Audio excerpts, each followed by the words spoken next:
Welcome to the Travel Bug Girls podcast, the show where we dive into the world of travel, exploring everything from expert tips and insider secrets to unforgettable destinations and the latest trends. Whether you're a seasoned globetrotter or planning your very first adventure, we've got you covered with the advice and inspiration you need to make your travels truly unforgettable. So sit back, relax, and let's take your travel planning to the next level. Hello, everybody. Welcome to the podcast. It's just me and Heather today from the Travel Bug Girls, and we are going to be talking about summer escapes, your guide to the hottest summer destinations. So, I know. It's kind of like coming up on that time where actually it's a little past that time. If you're just now thinking about your summer trip, you are a little behind. I am a little behind. True. It's really, let's just start there. I think that's a great place to start, Kimmy. When should you book a summer vacation? That's a great place to start. Probably when you're on your Christmas vacation, December, January. I agree. Like when your family's all together anyway, and you're gathering at the end of the year and you're starting to think about like, hey, we should do this more often. That is exactly when you guys should sit down and book your family vacation. Yep. I had a friend once that she would say that, and I thought it was just so genius. They were like, on New Year's Eve, we sit down after the kids are in bed and that's what we do for the new year is like we plan our New Year's vacation. I love that. I thought that was so like romantic and sweet. And maybe that's me just being like, honey, let's plan more vacations together. That's a great idea. I think I'm going to start that tradition next year. Whoever that was, if you're watching this, like message me because I want to give you credit because I thought that was so clever and like good for you guys. I hope you still do it, whoever that is. Great idea. And like by the time we're at New Year's, we are like already in the dregs of winter and we're tired of being cold. And so it's the perfect time to like dream about where you wish you could be. You know what I mean? Thing to look forward to for the rest of the year, right? Or like the rest of the winter. You have this thing that's now ahead of you that you're working towards, that you're thinking about. And so instead of just like, now I got to pay off our credit card debt from Christmas, you can be like, hey, now we're putting aside money for our vacation. You know, it's like a positive thing you can be working towards. Yeah, especially I have really bad seasonal affective disorder. So like the winter months, oh my goodness.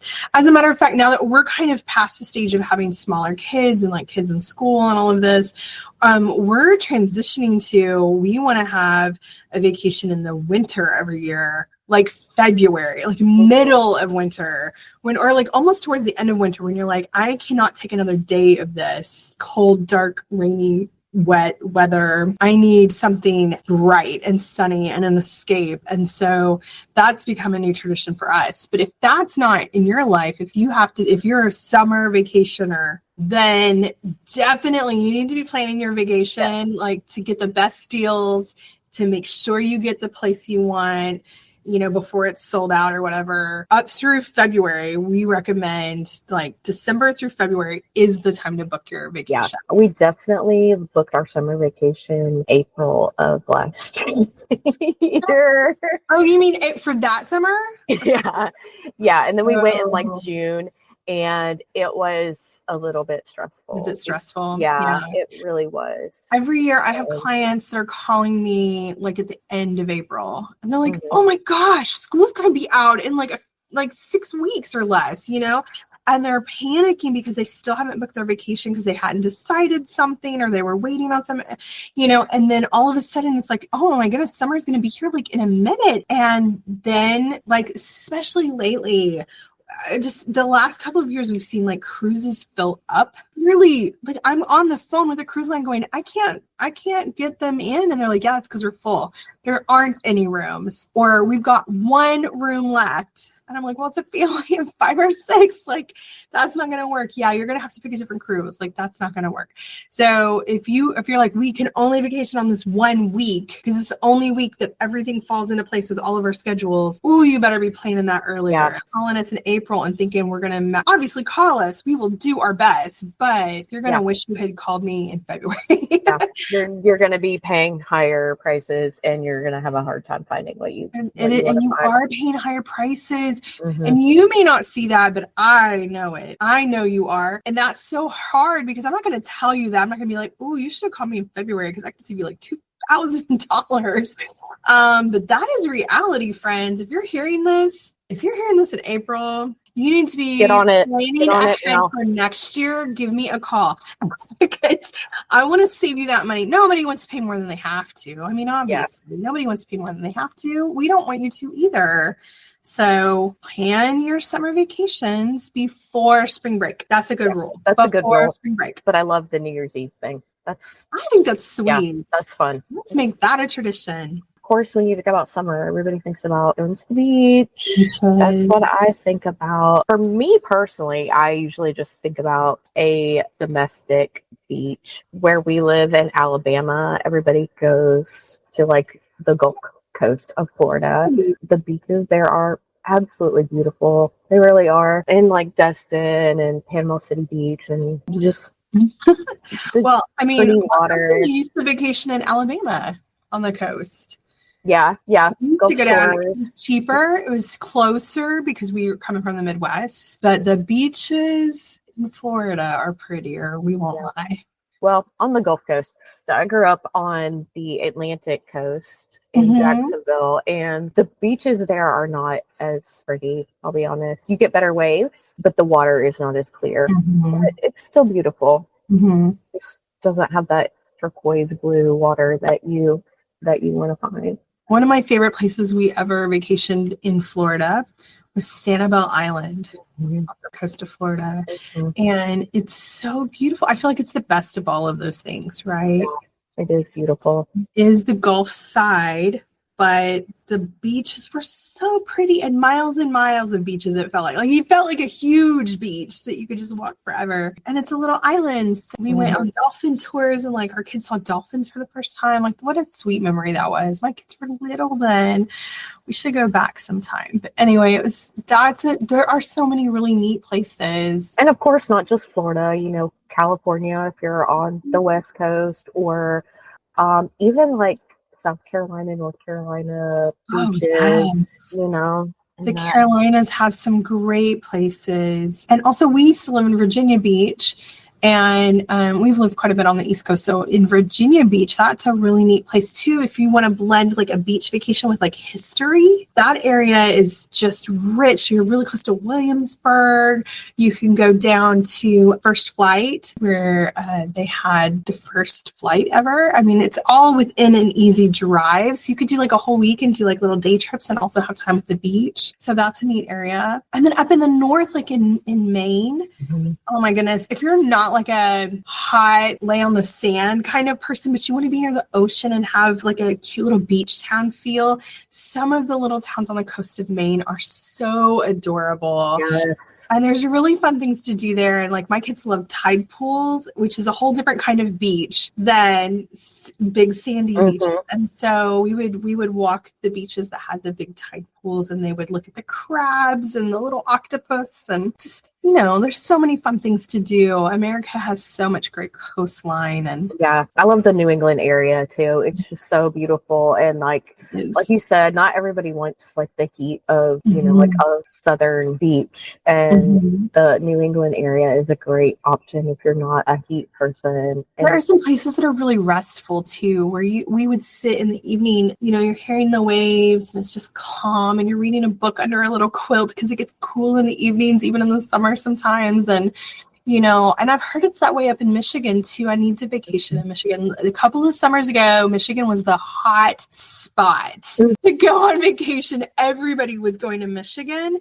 And so sometimes we're craving cooler air, we're like, I'm sick of the heat, especially in the deep South. We get really sick of it. Yeah. Or if you're living in the big cities, you want some cool air.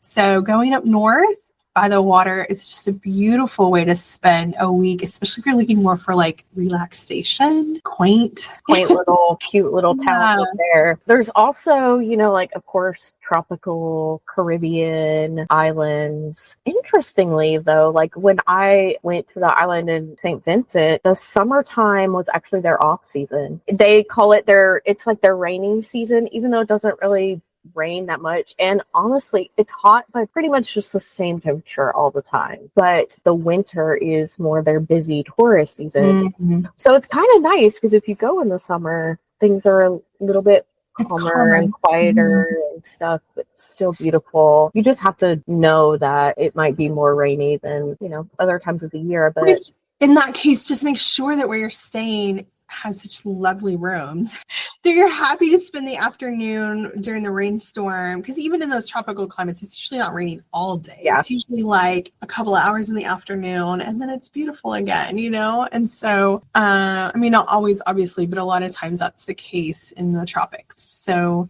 honestly, that's how it is in Florida too. Growing up in Florida, like we having a storm, like a thunderstorm in the afternoon was pretty much part of our normal. Yeah.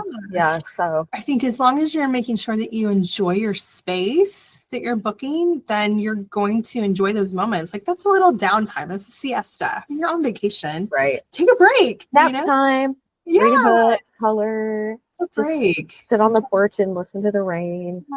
Or have like a late lunch. Like let that be your lunchtime and you're sitting in the beautiful restaurant watching the rain move through, There's also like Southeast Asia.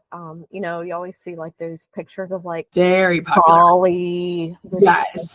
The Maldives, Thailand. We hear a lot of chatter about Thailand. Yes. So the trick with all of those, I'm sure if you are a fan of travel, which I'm assuming if you found us, that you're a fan of travel. And so you're probably following some great people on TikTok or Instagram who are posting these incredible destinations. The trick with those is they're often affordable. Like the hotel or the resort would be more affordable than what we're used to thinking of here in the States. But you're paying for it in your flights, definitely. Like the expense to travel to the other side of the planet, let's just be real. Like the distance is so far. That's where the big expense comes. Once you're there, you can really enjoy it. And so I think when people get the most value out of a trip like that is when they can combine maybe two locations. Like if you have 2 weeks of vacation, that is really, I think the trick is if you can, if you're going to go that far, go to Thailand and Bali, go to the Maldives and my in-laws, the first time they were ever in that region, they were going to New Zealand. And it was kind of work adjacent for them. And they had some things they needed to do, but it was obviously an incredible trip because they're going to New Zealand, but they were able to, since we're already over here, look how cheap it is for us to go for a week to Tahiti from here, from New Zealand, instead of from the US. So a place that they never thought they could go, they were able to go to because they were already on that side of the planet. So, if you were to go to like Australia and then go to the Maldives, for example, that would be much more affordable than trying to just go from here. So things to keep in mind that if you are going to go to the other side of the planet, if you could take 2 weeks, see 2 things while you're there, go to 2 places, have double the fun. Yeah. And let's be honest, like if you're going to spend, 24, 36 hours traveling, you want to be there longer than 3 days or something. You really want to make it worth that travel time.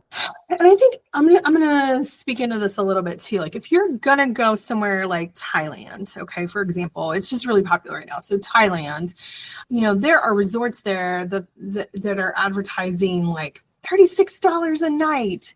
Like super, and you're looking at the photos and you're like, this place looks amazing for how is that possible? And then obviously they have some that are higher up. And so, dig in, look carefully at what you're getting for those prices, read the reviews, please read recent reviews, please. Definitely work with a travel agent if you're going to be really brave and go somewhere ask for an expert to help narrow it down. And then the other thing is, if you are just like, I mean, we work with a lot of people who are really brave travelers and they want to see it. And they're like, we'll figure it out when we get there. It's not a big deal. And, but there are plenty of us who are not super brave, and we're like, we want to see the world, but we kind of do want somebody to hold our hand if we're going somewhere that's a little scary.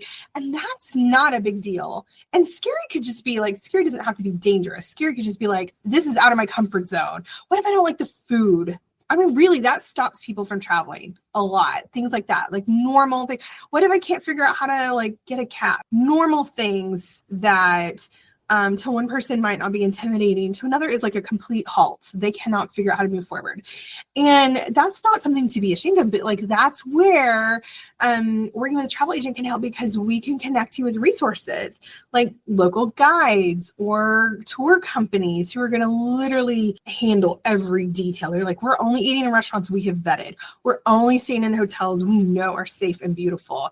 We're only going to take you on the tours that are with locals who really know their stuff, and we know you're safe and you're going to have a great time and learn everything you wanted to learn, things like that. So those are some options. If you're like, I want to be brave, but I don't know if I want to do this by myself, there are ways to see the world without having to just go off to some foreign country by yourself.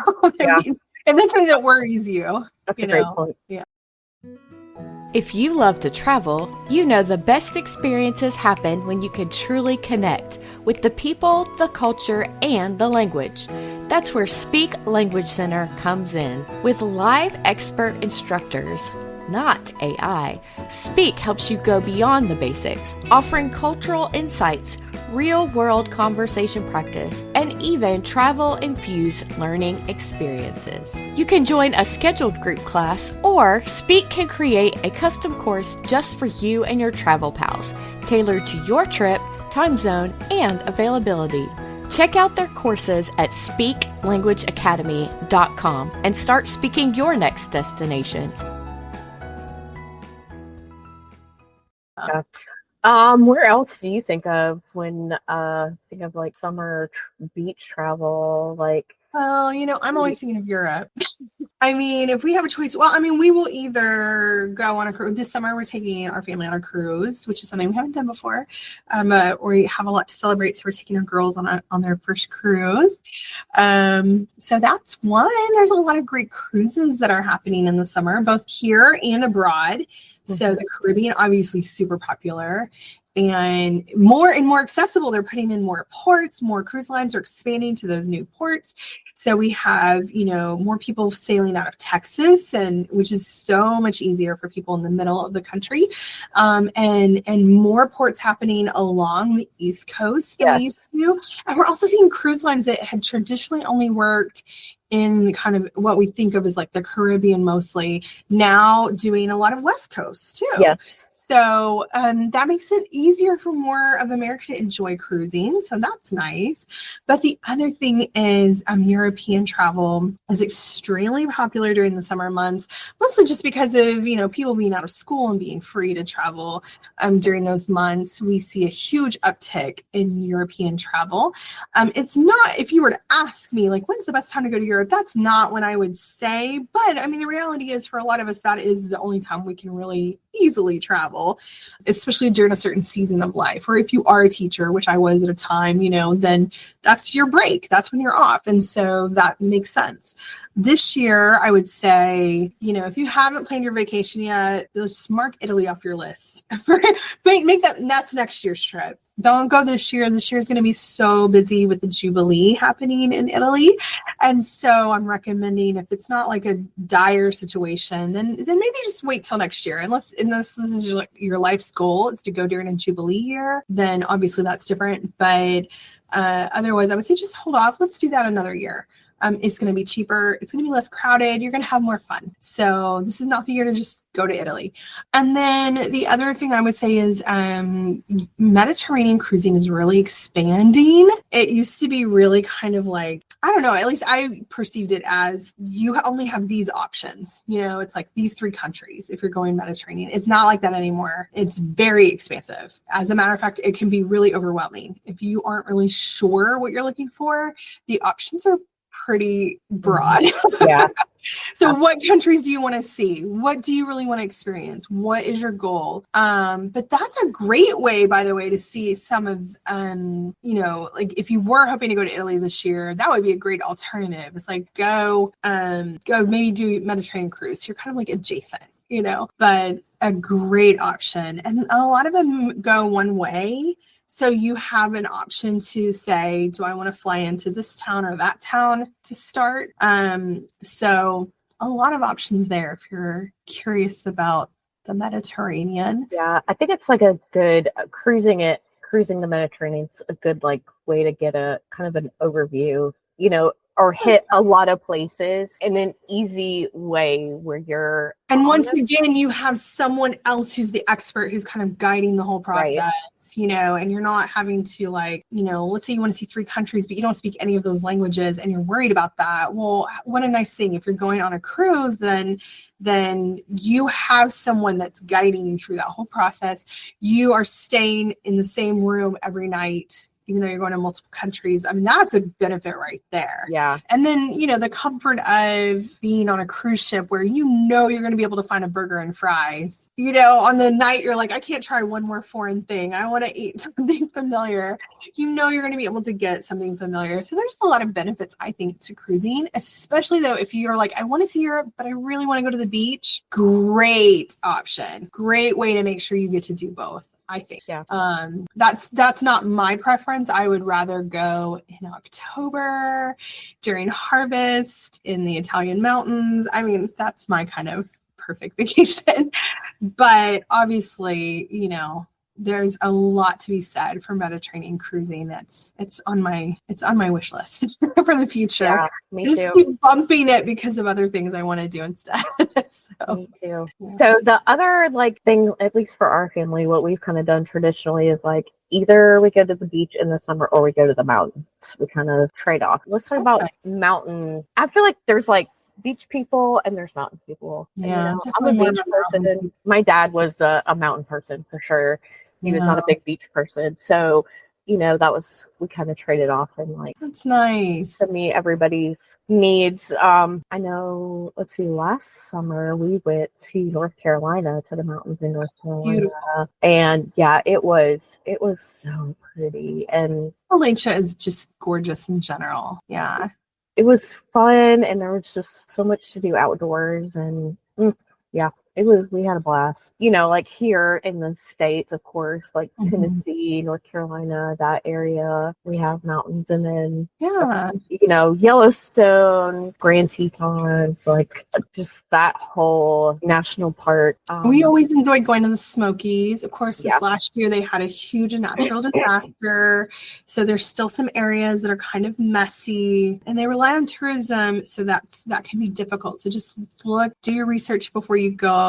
Know what's open and available and what's not, because if you've gone before and you're hoping to see something that maybe is not ready or open yet, just do your research before you go. I want you to be happy with your vacation, but we also don't want to discourage people from going to areas that rely on that tourism income, so there's a delicate balance there, kind of like after Hawaii had all their issues with the fire in Maui, there's a delicate balance between we need our time and space to recover, but also we need the money that we rely on for, so that's a difficult thing in any area that's had a natural disaster that is normally reliant on tourism. So keep that in mind. Another option there would be maybe to try the West this year. There's so much to see in the Rockies is a great example. There's so many fun things to do there, especially if you are a family that's traveling. You can there are ghost towns, there are silver mines, there are little old West towns and museums and things, but there's also lots of natural resources to explore, mountain climbing and zip lining and whitewater rafting and all kinds of incredible, really fun things to do in the Rocky Mountains. And there are some really unique places to stay too. There are not only some really neat hotels and cabins that you can rent as a family, but also places like YMCA of the Rockies, which has both cabins and more like dorm rooms. You can go as a whole group if you wanted to take a whole group. There's some really neat things there. And then they have their own activities there too. So there's some really neat options if you're wanting to explore the mountains. Last year, we went to the Grand Tetons for the first time. My son was working up there. And what a beautiful part of our country that is. I had never been that far in that direction. And so it's really, if you're at the Grand Tetons, it only takes like maybe, I feel like it was from where we were, it was maybe like a 20 or 30 minute drive into Yellowstone from there. So you can see both parks at the same time, like in the same week easily. And also from there, we went into, you're not far from Cheyenne, Wyoming. You're not far from, there's a lot to see is what I'm trying to say. There's a lot of really interesting things to see. And if you're driving that direction, the diversity of landscape is astounding. I mean, halfway, we were well into Wyoming, and I'm like, how are we going to get to what he's saying we're going into? Like, I don't understand how this is going to turn into that. There's like areas of desolation. Like, there's nothing. And it looks like plants are having a hard time living. Like, how is this going to be this vibrant forested area? And then sure enough, all of a sudden you're in a forest, national forest, and then there's mountains, and I don't know, it's extremely diverse and interesting, and the animals are right there. Bison and elk, and oh my goodness, it was just such an experience. And I don't think of myself as a super, like, I'm not great at the outdoors. You're indoorsy? Not outdoorsy at all. My son was very disappointed because he wanted us to go hiking and stuff, and I'm like, or we could just sit here and take photos, like I was not great at that, too much to his dismay, but it was beautiful. It was beautiful. And what a great way to spend a summer day, especially when the sun is setting in a place like that. Like, it just takes your breath away. It's beautiful. Yeah. So the mountains are special for that reason. Yeah. Yeah. And another, like, it's a good option, again, if you aren't a big heat person, spend your summer in the mountain and not because in the evenings it was comfortable. I mean, if anything, we would want to wrap up a little, and it was so beautiful. And now there are also a lot of other alternatives if you're not a big road tripper. There are some really neat options for the train. You could have a train excursion. I mean, what a fun adventure, right? Yeah. Going into the Wild West or up through the mountains on a train. And last year, I had clients who took the train up to Glacier National Park. That sounds amazing. What an adventure. And they went from the south. They left from Memphis, and they did an overnight train that stopped in Chicago. They had a whole day. They could explore Chicago. And then they get back on at Union Station and go up into Glacier National Park. They stayed at the Historic Lodge. What an incredible adventure that was for them. So that was a very easy thing to arrange, and it was all taken care of, and their meals and everything were included on the train. It was really special. So that, there's a lot of different ways to spend your summer vacation, kind of thinking outside the box. And then I think the other thing a lot of families are doing, of course, is still Disney and Universal Studios. This summer, Universal Studios is expanding and opening a new park in May, and everybody's very excited. It includes some new Harry Potter sites, and then it also includes one of the things we were excited to see was the How to Train Your Dragon. Yeah, Island Park. So how fun would that be? So it looks so cool. Yeah, it does look very cool. All their promotional stuff looks amazing. We're very excited, and I had been planning to go this summer, and then we've had a lot of other fun family things happen instead. So we're gonna have to put that off until next year. But that is really fun. They're expecting Universal Studios is obviously expecting large crowds this summer. So if you've been wanting to go to Disney and you haven't, or you haven't in a while, this would be a great year. Yeah.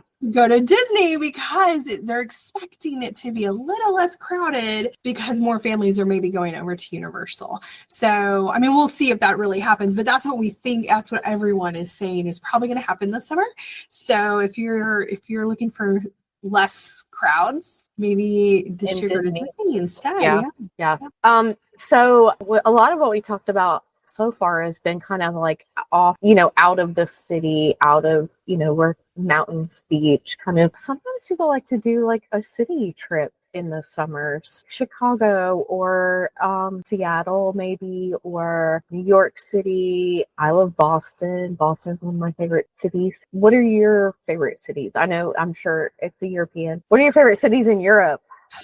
Oh, it's hard because I don't really like to be in those cities in the summer. It's going to be hot and crowded. Well, let's just talk honestly. I mean, I don't want to just sell you on the good stuff. Let's tell you honestly. Like, honestly, Paris, for example, in the summer is going to be very hot and crowded and uncomfortable. Some of the iconic places might have smells that you don't appreciate. And the hotels you're going to want to be careful about choosing your hotels because, especially, I mean, as Americans, I'm speaking to Americans mostly here, but Americans are used to air conditioning, for example. Yeah. And a little more space in our hotel rooms than what are often available, especially in the city center of Paris, where those buildings could be hundreds of years old, and they have retrofitted them to become hotel rooms and have done an incredible job doing that. By the way, amazing when you really think about what they had to have done to put bathrooms, for example, in buildings that were built in the 1700s, maybe.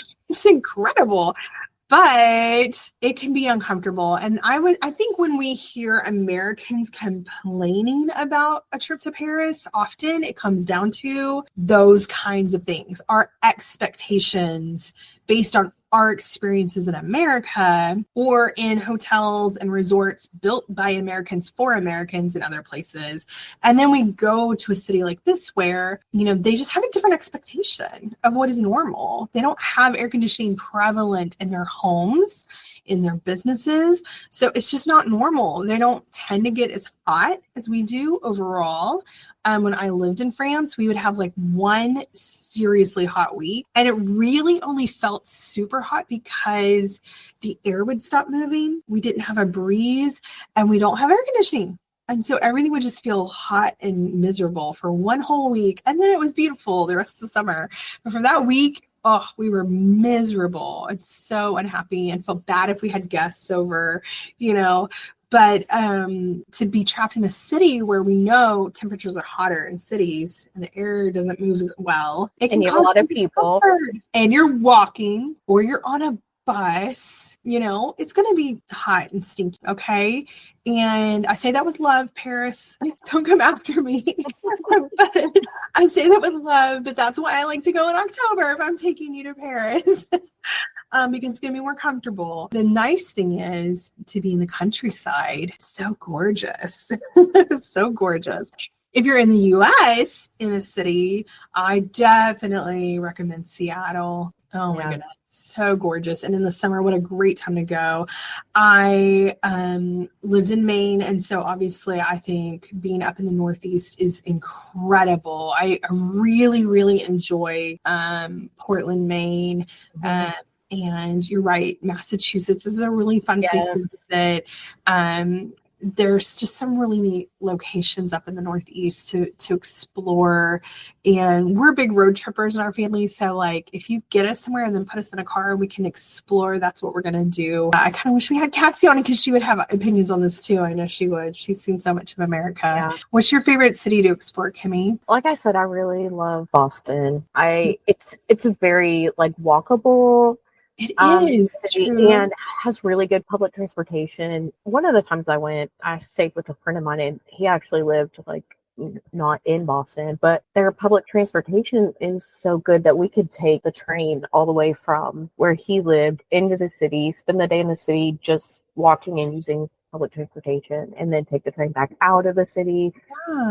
It's just, I love the big tall buildings. Like I grew up in the cities. I'm like a city girl at heart. And just I love being in the hustle and bustle and all the people and the buildings and there you have like so much history. That's true. And I need to get you to Europe. If that's how you feel. No. Oh, I definitely, I need to go to Europe. My gosh. I need to see all the art. Bustle, history. Yeah. Yeah. You need to All the be art. in Europe. Yeah. Yeah. Last year, we had a lot of people visiting Iceland and Norway. The last 2 years, those have been really popular. So I wonder if it kind of relates to like us seeing an uptick in Minnesota, like people from the South wanting to go up to Minnesota. I don't know, like maybe just people wanting to be in a colder climate during the summer. I noticed too, like Montana, kind of that area It's was interesting to really me. popular. I So don't feel like that. I'm not saying those places have not been, I mean, obviously those are places that have been visited for many years, but I feel like we're hearing more chatter in our area in the South. So yeah, we're I agree. in different Yeah. states. I had an abnormal number of friends go to Norway all in the same summer. And I was like, what is happening? Like Norway is getting some attention. I don't know where that's coming from, but like people that didn't know each other were all going within like a couple of weeks of each other. I thought that was very interesting. Banff was another place that seemed really oddly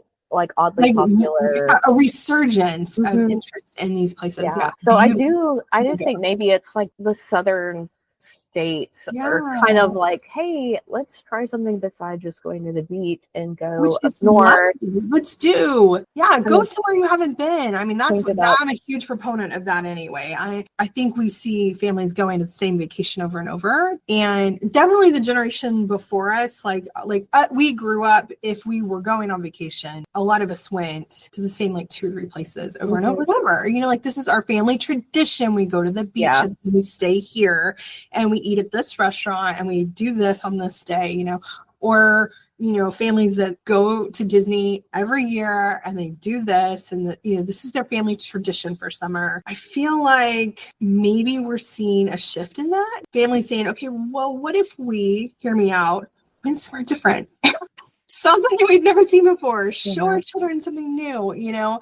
I love the idea. I love the idea of both family tradition, beautiful. I also love the idea of like, let's see something new. Let's explore the world. So there's not a right or wrong here. Both are beautiful. But I think it'll be exciting if we see more Americans exploring. Like, let's go somewhere. Let's see something we haven't seen before. Let's do something new, whether that's in our country or somewhere else. That's a beautiful idea. Yeah. So I think that's something we're going to talk about in the future too, is like how traveling, you know, changes us as travelers. We are actually coming to the end of our time. Well, if you haven't booked your summer vacation, give us a call. We do free vacation discovery calls. We will help you sort it out before it's too late. Yeah, now is the time for sure. But you know, like I said, we've talked about a lot of different places, or a lot of different options. So, you know, maybe if your beach destination is booked up or your cruise is full, like let's look at some of these other options and, you know, maybe something a little less traditional that we can hook people up with. And we can always plan ahead for next year to go to the place you were really, if your cruise is full that you really wanted to do, let's book it for next year and find you somewhere exciting to go this year. Yeah. So I found this quote that I really liked. It says, "Summer is the time for squandering outdoors. In the long days, you can afford to be generous." I love that. That's my favorite thing about summer, is just like having the sunshine for so long and being able to stay out till 9 o'clock at night and it's still sunny. Or later if you're in the Northeast. Oh, perfect. So I'll take as much sun as I can. So, you know, we always have our end of the podcast question. What destination is on your mind this week? So what do you have, Heather? Yes, talking about summer, Bimini, Bahamas. Ooh, okay. It's so easy to get to from Florida, but you're in the Bahamas. And beautiful, tropical. Blue water. Yes. Yeah. I'm really thinking about Boston since we've been talking about it. Yeah. I haven't been there. Yeah, I haven't been there in a long time. Me either. It's been a few years. So I was in Boston. It's a great place to visit. So well, now that you have heard where our minds are this week, you guys let us know where your mind is traveling. You can comment on our Facebook page and let us know. We'd love to hear from you, and you can connect with us on your favorite social media by using @TravelBugGirls. You can join our VIP group. You'll find us in Facebook groups under TBG Travel Bugs or at facebook.com/groups/ TBG Travel Bugs. So come find us on there. We really love to hear Stalk from us. from We our excited for listeners, you to and find us. we love to interact and answer questions, and help you guys book your trip. So everybody have a wonderful day, and thank you for joining us. Thank you, Heather. See you later, friends. Thanks for joining us for today's episode of the Travel Bug Girls podcast. If you enjoyed this episode, don't forget to subscribe, rate, and leave a review. It really helps the show grow and allows us to bring you more amazing content. We'd love to connect with you on social media. Find us online at travelbuggirls.com. Until next time, keep exploring, keep dreaming, and safe travels.